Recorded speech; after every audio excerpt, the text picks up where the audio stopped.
ஆதி என்னும் பராபரையே, அன்பான மனோன்மணியே, சோதி என்னும் பஞ்சகத்தாலே, சொற்பெரிய கரிமுகனே, தீது நீக்கும் கந்தவளே, திருத்துகின்ற குருநாதர்களே, 18 சித்தர்களே, பண்பான பரமசிவமே, ஓதியே ஜோதிடங்கள் உரைப்பதற்கு நாரவிந்து வடிவாக நல்ல துணை ஆவீரே. உலகில் உள்ள தமிழ் பேசும் அனைத்து நல் உள்ளங்களுக்கும் மற்றும் ஜோதிட சான்றோர்களுக்கும் மூத்தோர்களுக்கும் ஆர்வலர்களுக்கும் மற்றும் இந்த காணொலியை காணும் உங்களுக்கும் ஆஸ்ட்ரோராஜன் இனிய நல்வணக்கங்கள். பழங்கால நூல்கள் அல்லது பழைய நூல்களிலிருந்து தேடி தேடி எடுத்து தகவல்களை சேகரித்து உங்களுக்காக காணொலிகளாக கொடுத்து கொண்டிருக்கிறோம். இந்த தகவல்கள் அனைத்தும் கடந்த 25 வருட அனுபவத்தில் நடைமுறையில் ஒத்துப்போயிருக்கிற தகவல்களையே தேர்ந்தெடுத்து உங்களுக்கு பதிவுகளாக தந்து கொண்டிருக்கிறோம்.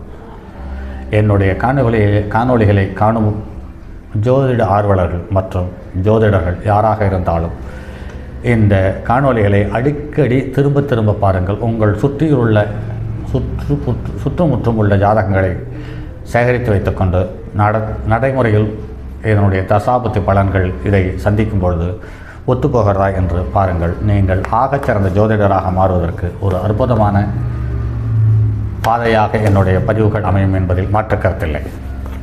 அந்த வகையில் இன்று தியாகராஜ சேகரம் என்ற நூல் 1926 வந்த நூலிலிருந்து எடுக்கப்பட்ட தகவல்கள் கோர்வையாக உங்களுக்கு கொடுத்து கொண்டு வருகிறேன். அந்த வகையில் இன்று 9வது பாதத்தினுடைய மற்றும் ஒரு பதிவு. 9ஆம் இடத்தில் குரு, சுக்கிரன், புதன், சந்திரன் இவர்கள் 4 பேர்களும் நிற்பாராகில் தான தர்மமாகி கர்மங்களை செய்யும் தர்மராஜர் என்று பெயர் எடுப்பார் என்று சொல்லப்பட்டிருக்கிறது. இவர்கள் 4வரும் சுபக்கிரகங்கள் என்பதை கருத்தில் கொண்டு எழுதியிருக்கிறார்கள். இது நிறைய லக்கணங்களுக்கு ஒத்துப்போகிறது, ஒரு சில லக்கணங்களுக்கு ஒத்துப்போகவில்லை என்பது நடைமுறையில் பார்க்க முடிகிறது. இது எந்த லக்கணத்துக்கு ஒத்துப்போகவில்லை என்று பார்க்கும் பொழுது கடக லக்கணத்துக்கு இது ஒத்துப்போகவில்லை என்பது நடைமுறையில் நிறைய தெரிய வருகிறது. அடுத்து சுக்கிரனுடைய லக்கணமான துலா லக்கணத்திற்கும் ரிஷப லக்கணத்திற்கும் ஒத்துப்போகவில்லை. அதே சமயத்தில் கன்னிய லக்கணத்திற்கு இது ஒத்துப்போகவில்லை, ஆனால் பொருளாதாரத்துக்கு நல்ல வளர்ச்சியையும் செல்வாக்கையும் தருகிறது என்பது நடைமுறையில் பார்க்க முடிகிறது. 9 குடையவர் 6, 8, 12 சத்துரு வீட்டில் நீச்சர் பார்க்க கொடூர கிரகத்தினுடைய அங்கே செமேறி நீச்சம் பெற்றிருந்தால் அவனுடைய திரவியங்கள் முழுவதும் நாசமாய் போய்விடுகிறது அல்லது இழப்பை சந்திக்கிறார்கள். 9ஆம் இடத்தோன் சுப கிரகங்களோடு கூட சுபர்கள் பார்க்க 9ஆம் இடத்தில் சுபர்கள் நிற்க பார்க்க பிறந்தவர்கள் சகல பாக்கியமும் பெற்று சுகத்தை அனுபவிப்பவர்களாக இருக்கிறார்கள். 9ஆம் இடத்தோன் சிம்ம அங்கி செமேற ஜென்மாதிபதியும் 10 கொடையவனும் பார்க்க நின்றால் சகல பாக்கியமும் பெற்று தான தர்மங்களை செய்யக்கூடிய கீர்த்திமானாக விளங்குகிறார். 9ஆம் இடத்திற்குரியவன் கோபுர அங்கி சமேரி லக்னாதிபதியும் 10 கொடையவனும் பார்க்க நின்றால் தன் குடும்பங்களுக்கும் பந்துக்களுக்கும் சிரேஷ்டனாக, அதாவது அள்ளி தரக்கூடிய அன்புள்ளம் கொண்டவனாக இருக்கிறான் என்பதை நடைமுறையில் காண முடிகிறது. 9ஆம் இடத்தில் சூரியன், புதன், சுக்கிரன் மூவர்களும் நிற்க 9 குடையவர்கள் சுவர்களுக்கு மத்தியில் நின்று பார்க்க தர்மவானாகவும் பாக்கியவானாகவும் இருக்கிறார்கள்.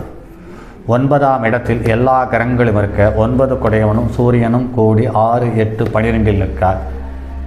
இவன் தந்தை அந்திம காலத்தில் உதவாத புத்திரனாக இருக்கிறார். அதாவது தந்தைக்கு இந்த ஜாதகன் அந்திம காரியத்தை செய்வதில்லை. இது நிறைய ஜாதகங்களில் நடைமுறையில் பார்க்க முடிகிறது. 9ஆம் இடத்துக்குடையவனும் சூரியனும் கூடி கேந்திரங்களில் நிற்க 5, 9 சுபக்கிரகங்கள் பார்க்க சுபர்கள் என்றால் தகப்பனுக்கு அந்திம காலத்தில் கூடவே இருந்து சகல அந்திம காரியங்களையும் செய்யக்கூடிய தகுதியுள்ள ஜாதகனாக அமைகிறார்.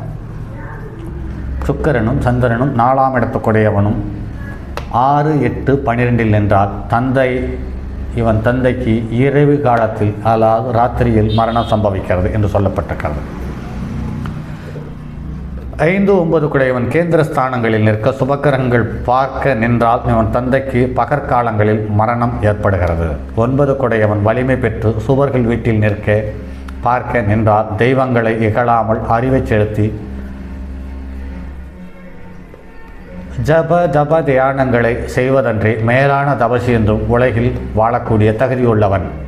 9ஆம் இடத்தில் சூரியன், செவ்வாய், புதன், குரு இவர்கள் நிற்க 9 குடையவனும் லக்னாதிபதியும் அஷ்டமத்தைச் சேர கும்ப லக்கணமாகில் சோதிட சாஸ்திரம் தெரிந்து சுய பாக்கியம் பிதுர் பாக்கியம் இல்லாமல் யாவருக்கும் பிரியவனாக பந்துக்கள் சிலேஷனாகவும் இருக்கிறார். இந்த அமைப்பு அப்படியே நடைமுறையில் ஒரு பிரபல ஜோதிடருக்கு பொருந்து வருகிறது. இந்த அமைப்பு பெற்ற அவர் இந்த ஜோதிட உலகில், தென்னிந்திய ஜோதிட உலகில் அவர் ஒரு மைல்கல் என்ற தன்மையோடு இன்றும் வளம் வந்து கொண்டிருக்கிறார். 9 குடையவன் அஷ்டமாதிபதியானது அங்கீசம் பெற்றிருப்பனும் 9க்கு 8 குடையவர்கள் 9 8 குடையவர்கள் லக்கினத்தில் நிற்கவும் மதிக்க 9 குடையவன் 11ஆம் இடத்தில் இருக்கணும். இவன் பிது சொத்துக்களை பரிபாலனம் பண்ணக்கூடிய தகுதியோடு வந்து சேர்கிறான்.